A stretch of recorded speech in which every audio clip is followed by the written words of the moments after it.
Ciao everyone and welcome to Voices of Italy, Beyond la Dolce Vita. It's an important episode because we're kicking off the second year of this podcast and it just feels incredible. Thank you all so much for listening, and especially to those of you that have been around from the very beginning. Thank you so much. And we're starting with a piece of news that you'll probably all seen by now anywhere else but on this podcast. Italian cuisine has officially been recognized by UNESCO as intangible cultural heritage of humanity. The Italian government called it a historic victory, proof of our global excellence. Social media filled up with pride, and even the least patriotic Italians were celebrating this. Italians abroad, Italian Americans, people with Italian descent, and Italy lovers everywhere seem to agree on one thing: we won. And to be clear, I get it. Italian food is appreciated around the world and it fills me with pride too. But this podcast is not your usual Italy themed space. And here we like to challenge the headlines and explore authentic Italy. And this means telling the stories that usually stay out of social media feed, including the work of the Italian food historian who says that Italian cuisine doesn't actually exist. So today, instead of celebrating, I want to shift the conversation and ask the unpopular question: what exactly did UNESCO recognize? The real way Italians eat and have eaten over time, or just a marketing friendly version of it that doesn't exist? Stay with me to find out. Italy is one of the most iconic countries in the world. But what does Italy mean to the world? What does it mean to you? Buongiorno. Pizza. Ciao Bella. Michelangelo. Spaghetti. Mafia. Dolce Vita. My name is Alessia, I'm Italian, and this is Voices of Italy, the podcast that peels back the layers of the Instagram perfect Italy to reveal everyday stories of authentic, surprising, and messy Italian life.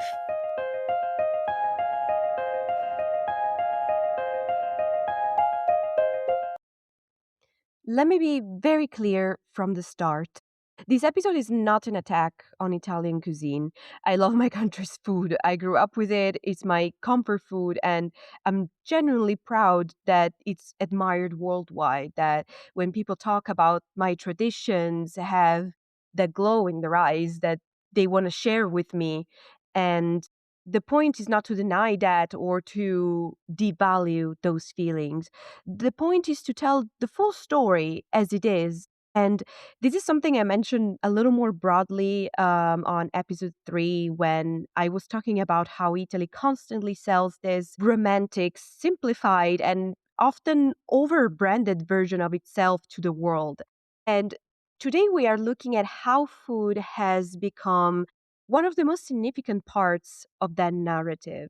A narrative that actively shapes how people see Italy today. All I'm saying is that it's okay if Emily in Paris paints Europe as this beautiful, romantic, timeless space that exists almost outside of real life and economic struggle. It's a fairy tale, but it's not that okay when political institutions and media, for that matter, also tell that kind of story. The narrative about Italian food excellence makes us all very proud as Italians. Believe me, I don't think I've ever heard an Italian saying that they don't appreciate our food. Food is the one thing triggering all of our patriotism, is the one thing that all Italians really can agree on. Institutions may fail us, politics may disappoint us, but food feels safe, feels like home. Is that one thing that we do good? And a lot of Italians may say that. And in recent years, the Italian government has been diving into this feeling even more. We have seen political battles against insect based flour and lab grown meat, as if this new kind of food takes anything away from us and our traditions. And food sovereignty has become this big slogan since the beginning of Giorgia Meloni's government. So it's only natural that they immediately celebrated the UNESCO recognition, as they should, of course. But they also framed it as proof of Italy's thousands years long cuisine. and as a tool to defend Italian products against the so called Italian sounding, which refers to the marketing phenomenon where non Italian food products use Italian sounding names or imagery or geographical references, or even just our flag to mimic authentic Italian goods to brand that particular product, basically. See, this is where my eyebrows start going up because the UNESCO recognition, as much as prestigious and remarkable as it is, doesn't actually do any of that directly or indirectly. It doesn't protect Italian food as if it was an actual brand.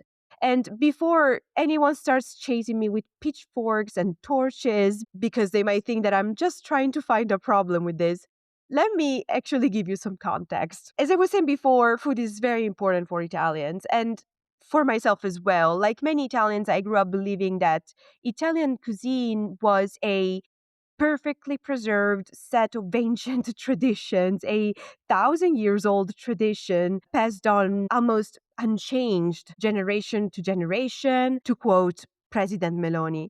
And let's be honest, when politicians and Italians say this, sometimes what they actually mean is that Italian food is better. It's more prestigious, it's more sophisticated, it's superior, just better than others. And sometimes I feel like this immediately makes us more unflexible. And when I think about this, can't avoid but thinking of my first experience abroad when I was 17 and I got the opportunity to take part to this 1 month English language program in the UK. It was the first time that I was going abroad, and it's not something that I had planned. It was an incredible experience. And something funny that I always remember from that is that it was the first time that I was actually exposed to non Italian food because I grew up in a small town. So there's hardly any restaurants there, let alone exotic or foreign food. And during that experience in the UK, actually, something that me and my classmates were doing when we needed to eat and we had time to do that without the teachers around,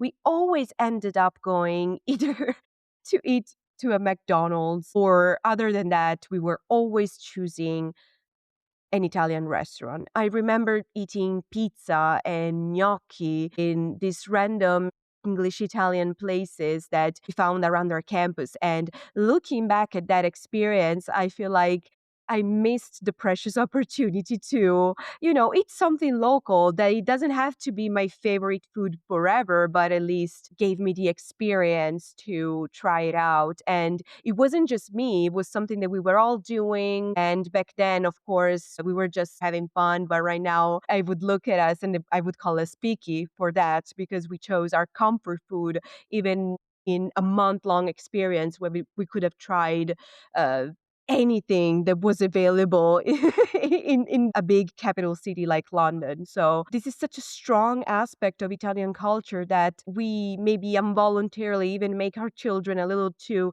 flexible with food because of the way we approach it and the way we talk about it. Of course, that experience and other experiences afterwards and traveling to different places just made me realize that everywhere there's delicious food that I like less, food that I like more, and most importantly, food that it's tied to traditions and to loving those traditions. And it's been very mind opening for me.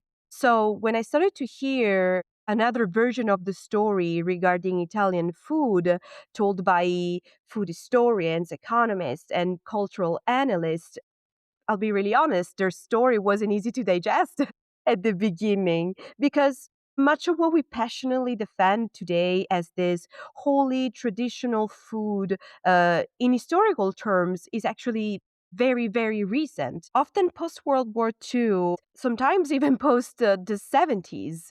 This doesn't mean Italian food isn't good. It doesn't mean that it lacks identity or that that identity is less valuable. But it does mean that the way we talk about food, the story, the literal history that we tell about it is often just different from reality. But let's get you some examples with the help of people that are much more informed than I am. And of course, I cannot not mention Alberto Grandi in this picture. Alberto Grandi is someone specialized in history of food, a professor at University of Parma, and co-creator of the podcast DOI, Denominazione di Origine Inventata. This title is a provocation. It plays with the famous DOC label, which means Denominazione di Origine Controllata, controlled origin denomination, and replaced that with invented origin denomination. And it's exactly with this kind of work that he has become one of the most controversial voices in Italy, because he says things that Italians don't really like hearing, and Italian politicians most definitely don't like to hear. And for this reason, he's got on the blacklist of a lot of them. Just to give you an idea, one of his most quoted lines is, La cucina italiana non esiste, esiste il marketing. So, in his opinion, Italian cuisine does not exist. That's just marketing. It sounds aggressive, almost insulting, if you don't know what he actually means. That's why sometimes his interviews, of course, are reported with these big shocking headlines. But what it means, it's not that Italy doesn't have traditions or that our food is not somehow part of any tradition or that it's worthless. What is actually challenging is the specific idea of a single, ancient, coherent culinary tradition that has always existed exactly the way we think about it today.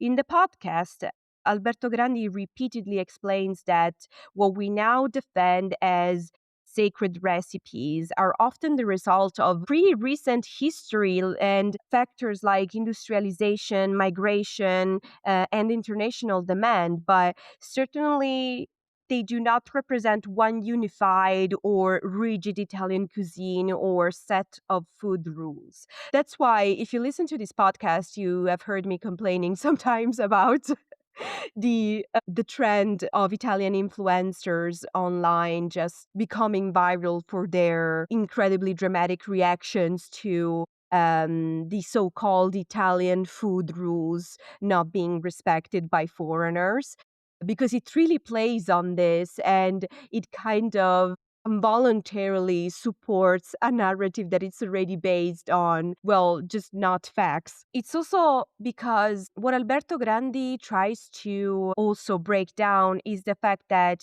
Italian cuisine, despite being considered very sophisticated and prestigious in today's world, actually comes from very humble roots. So whenever we try to make something very, very simple, a very simple recipe, or even just a combination of two ingredients, sometimes we try to make it sound so noble and, again, super sophisticated from a culinary point of view. He likes to point out that those combinations were actually born from situations of very harsh poverty, when people had nothing but those very ingredients and just used them for substance at the best that they could. So what we actually did, we turned that poverty into tradition. And it might sound unimportant to specifically look at how those recipes were created, but I think it is actually one of the most important reframes that he does, because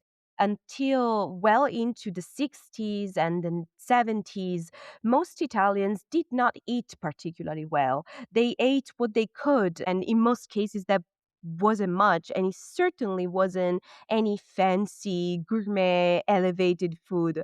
Regional cuisines were not refined expressions of taste, but they were actually survival strategies shaped by scarcity that people were experiencing. And Grandi often reminds listeners that products like olive oil, that is now treated like these sacred symbols of Mediterranean purity, was frequently replaced by margarine. Meat was also very rare, and dishes like ragu alla bolognese certainly wasn't something ordinary that people would eat frequently. Pasta with elaborate sauces was not an everyday comfort food, was not something that people would just do. It wasn't this super traditional nonna recipe. Many of the dishes we celebrate today became stable, recognizable traditions only especially after World War II, when economic growth, refrigeration, mass production, and internal migration made ingredients accessible to more people and recipes more standardized. So when we try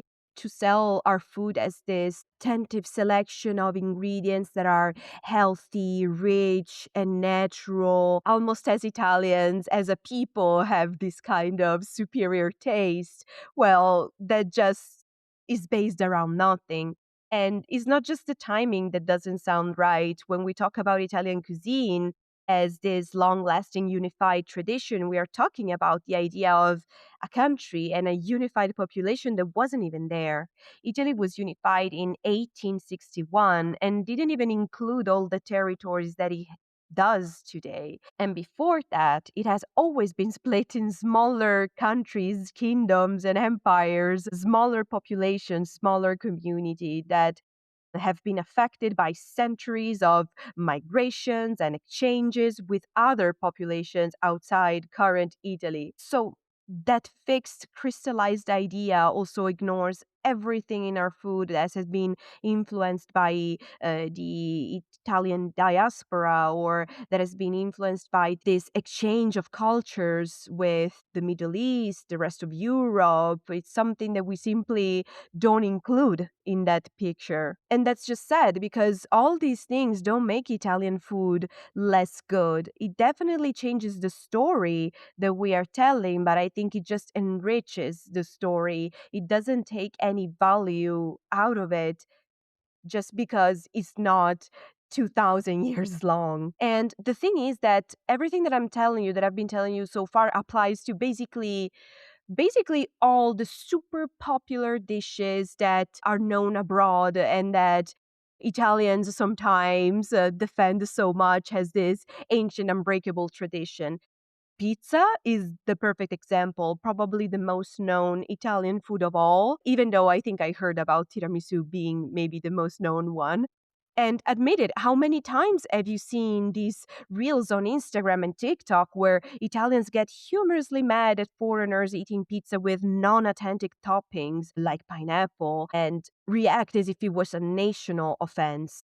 Well, Grandi explained that actually the 19th century's pizza was a food associated with extreme poverty, often described by contemporaries as greasy and unpleasant to eat.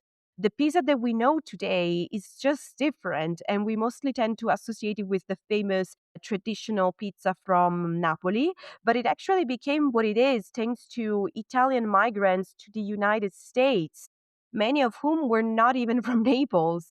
It was enriched, standardized, and popularized abroad before being re imported to Italy in the 1950s. It's basically historically more correct to say that pizza, as we think of it today, is an Italian American product than just an ancient Italian tradition. And carbonara, another popular dish internationally, follows the same logic, widely defended today by Italians as the untouchable Roman heritage piece. But it actually likely originated during the World War II, also influenced by Americans, in this case by American soldiers. And their rations of eggs and bacon. The first written recipe appeared in the United States, and yet today, any deviation from the what is considered the traditional recipe is treated as cultural blasphemy. And you might think I'm just making convenient examples of isolated cases, but the same pattern applies again and again. Parmigiano Reggiano, has medieval roots, sure, but the version produced a century ago was very different from today's standardized product. Ironically, Parmesan made by Italian immigrants in Wisconsin preserved techniques closer to the older Italian versions. And tiramisu, that, as I was mentioning, is the quintessentially famous Italian dessert. It could only exist thanks to industrial ingredients like mascarpone and a reliable cold chain, both widely available only from the 70s onward. The first written recipe appears in the 1980s. And finally, panettone is perhaps the most revealing case, and the one that tricks even Italians all the time. The tall, fluffy, artisanally produced Christmas cake that Italians every Christmas right now is usually treated like this ancient tradition, but it was actually only invented in the early 20th century by Angelo Motta, and it was an industrial product, pure and simple. There is even a legend that a lot of people believe to be true. It's the legend of Pan del Ton, and it's about a young baker named Tony who accidentally burned the dessert prepared for a noble family and improvised a new cake using what was left in the pantry. The result was called Pan del Tony, Tony's bread, and it became later known as panettone. If it sounds like a very nice, perfect story, it's because it's fake. These intriguing details were added later, and as Grandi often jokes, because a story sells better than an industrial label. So right now, even Italians talk about panettone, especially the artisanal one, of course, as this super traditional product, because it's a narrative that even affects our own knowledge of our own traditions. And again, there's absolutely nothing wrong in just a more recent tradition. I don't feel like we need to add any kind of ancient evolution to it for it to have value. People love it and it represents something that today we all feel familiar with and it makes us feel home as Italians. So why do we have to tell a different story? That doesn't change. And personally, this is especially irritating because sometimes it turns into some sort of food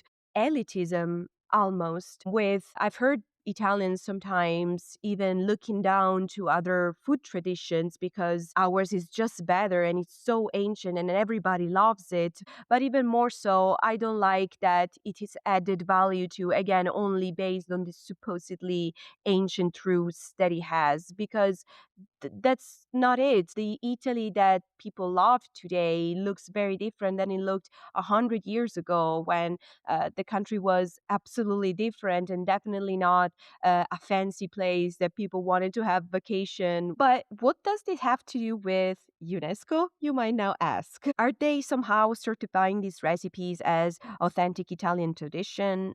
Absolutely not. Officially, on UNESCO recognized Italian cooking as a social practice rooted in conviviality, sustainability, and the transmission of knowledge that created this beautiful, diverse mosaic it is today. Not recipes, not ingredients, not rigid rules, and this matters a lot more. But here's the contradiction. As Grandi points out, Italy today doesn't reflect these practices in real life. One of the reasons I find the UNESCO celebration fascinating is that it clashes pretty hard with how Italians actually eat today.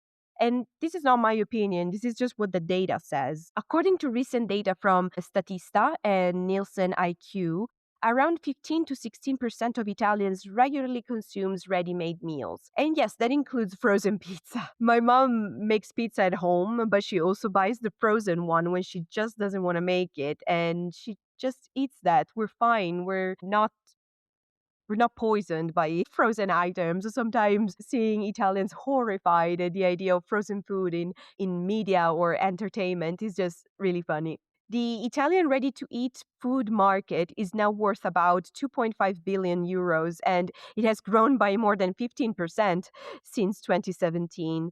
That might sound like a small thing compared to countries like the UK or Germany, but for a country that constantly tells itself it only eats fresh, home cooked food prepared by nonnas and mamas with ingredients from our local farmers, it's a pretty significant shift. And a lot of people sometimes think that we just eat pizza and pasta when we eat out, but I'm gonna surprise you here with sushi. Sushi is the elephant in the room whenever Italians start lecturing the world about culinary purity, about no pineapple on my pizza, about no ketchup on my pasta. Well, according to data released by Just Eat Italy and reported by the association Italia a Tavola, Italians ordered over 700,000 kilograms of sushi via delivery platforms in 2024 alone. Sushi is no longer a niche, no longer a special occasion food, and even Business Quote report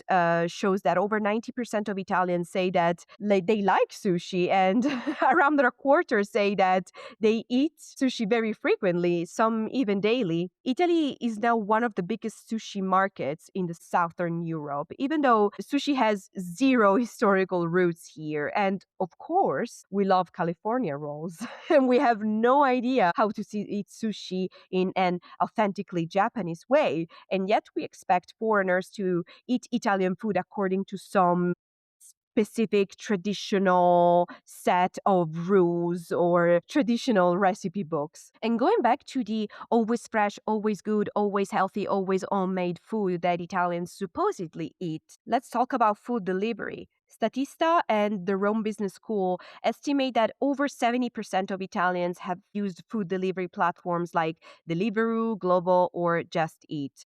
The most ordered foods? Pizza, yes, but also burgers, sushi, kebab, and ready to eat meals. The very things that supposedly sit outside the sacred temple of Italian cuisine, Italian food, and Italian eating habits. So, this is where Alberto Grandi's argument stops being academic provocation and starts becoming just relevant. Because if Italian food cuisine is truly a living cultural practice, then we can't pretend it stopped evolving somewhere between a Renaissance painting and a tourist menu. Italians today eat globally, industrially, quickly, hybridly, just like the rest of the modern world. But we're still telling people that we make our fresh pasta and we pick our vegetables from the farmer next door, and that there's a bunch of grandmas and mamas just cooking all the time and making these huge amounts of food all the time, and every Sunday it's a celebration, and every Sunday there's fresh pasta. This is just a fairy tale about eternal tradition and unchanged rituals that sometimes, as we have just said, are not even ancient. And maybe that's where the real tension behind the UNESCO recognition is. Not whether Italian food deserves love or is love, it clearly is, but whether we're brave enough to admit that what we pretend taking is not an ancient, untouched truth of pure, fresh food eaten daily so commonly that it's part of our society, but it's more of a story we're kind of chosen to tell about ourselves. And to be fair, the fact that our public institutions also rely on this fairy tale when they talk about our tradition, it doesn't help. It's probably something that people don't feel like fact checking when it's your government saying that, when it's your schools, when it's your newspapers, when it's basically everyone saying that. Today, Italy just looks different. It is one of the European countries where people eat fewer meals at home, rely increasingly on ready made food, and live rhythms that no longer match with the nostalgic image of the family with a woman cooking all day and 10 kids and 10 cousins and 20 siblings. What was nominated is not Italy as it is, but Italy as it remembers or sometimes even imagines itself. And frankly, it is a picture that not exactly eager to recreate if we're talking about a woman cooking all day, because that was only possible because Italian women were not allowed to work or were not educated or not encouraged to do anything else but taking care of the family. So their only duty was to get married, make kids, take care of everyone else, make food, make sure the food is on the table. And this is maybe also where the discussion gets a little political. Grandi defines what we're seeing as gastronazionalismo, the use of food as an identity weapon. In this framework, Italian cuisine becomes something to defend against contamination, outsiders, and modernity itself. And a little funny story here, because when UNESCO officially announced the recognition, obviously the government celebrated and again called this an historic moment for Italy, for our identity, but what it says about us. And of course, took the opportunity to sort of provoke the left side, the opposition, by joking and saying that that after the UNESCO recognition, the left is all going to be sad and they're all going to get kebab for dinner. Our current government is a right-wing government and accuses the left of letting foreigners dominate us, dominate our culture. And of course, kebab as a food sort of represents that, represents the food that we don't want, that we don't need, because our food, it's already so good. We don't need these foreigners. We don't want them to come here and contaminate our way of life. And you know what the irony is in this? Is that surveys cited by Coldiretti and other sector studies show that around 70% of Italians say they like kebab. It's one of the most widespread street foods in the country, especially among students, night workers, people living in big cities, including myself. Italy still consumes less kebab per capita than Germany, the UK, or France. Germany alone estimates to consume around 1.3 billion. It's huge. But the point isn't the ranking. The point is that kebab has become more normal, habitual, and invisible in Italian food habits. And honestly, one of the reasons that kebab is becoming so popular, it's a very silly one, and it's that it's the only freaking thing you can eat, even in bigger cities, after 11 p.m. Traditional Italian restaurants sometimes simply don't keep up with modern life pace, the expectation that maybe young people have of eating later rather than at traditional times. No restaurant in most cities is open outside very strict hours. This is just to tell you that kebab just became that comfort night food the young people likes and that therefore became very, very popular. This also proves that those strict breakfast, lunch, and dinner timelines that you sometimes hear about in social media are not real anymore. When I see those Instagram posts and reels about how crazy it is to ask for a cappuccino after 12 p.m. in Italy, I swear I want to scream. And if you have that experience in a small town or in a small traditional bar or in a small family bar where they just tell you, hey, we have already cleaned the coffee machine, so we won't make a coffee for you, that's different than saying Italians will hate you if you ask for a cappuccino after 12. It's just, guys, we're not that unflexible, not anymore at least.